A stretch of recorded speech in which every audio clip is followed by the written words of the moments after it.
Maintenant la section 7. L'arrestation. Lieu d'interception. Intervention policière. Le lieu d'interception. L'interception doit être effectuée dans un endroit propice.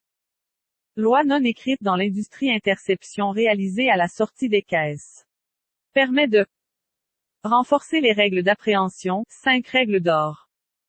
Accumuler l'intention de vol.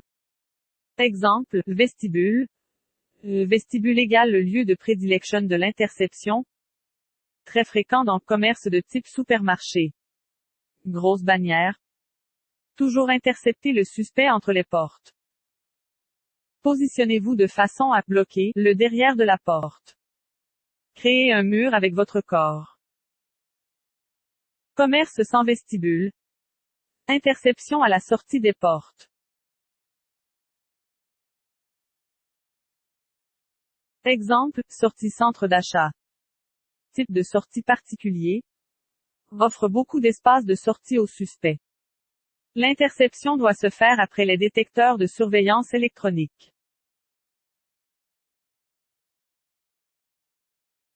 Exemple, porte tournante. Ne pas intercepter l'individu à l'intérieur de porte tournante. Plusieurs facteurs de risque. Intercepter le suspect juste avant les portes.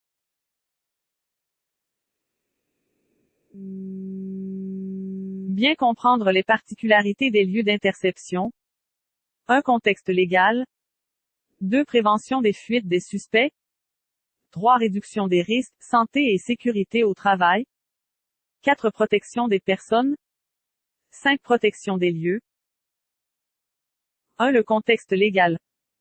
Objectif explication renforcement des 5 règles d'or. Éviter les fausses arrestations.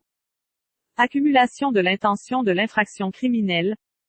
Démontrer que le suspect était sur le point de quitter. À inclure dans rapport d'événement. Description lieu d'interception. Limite d'intervention. Charte canadienne. Respecter les droits du suspect. À inclure dans rapport d'événement. Si suspect comportement agressif. Si témoin présent. 2. Prévention des fuites des suspects. Début du quart de travail. Effectuer une première patrouille pour identifier les secteurs problématiques. Noter le type et le nombre de sorties accessibles au public.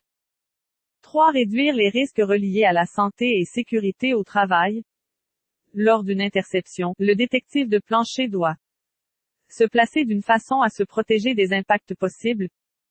Calculer un risque d'intervention physique. Prévoir les mouvements des paniers, etc. Éviter de s'accrocher dans les items situés dans les sorties, paniers, racks à revue, etc. S'assurer de ne pas bloquer les autres clients, etc. 4. Protection des personnes. La protection des personnes inclut celle des détectives de plancher, suspects, employés, clients.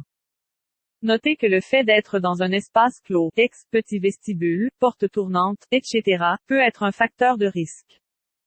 Toujours prévoir les situations et planifier les options de résolution afin d'éviter d'être blessé, de blesser un client, un employé ou même le suspect. 5. Protection des lieux. La protection des lieux se traduit par le fait d'éviter de fracasser une vitrine, des portes, de l'équipement de surveillance électronique, etc.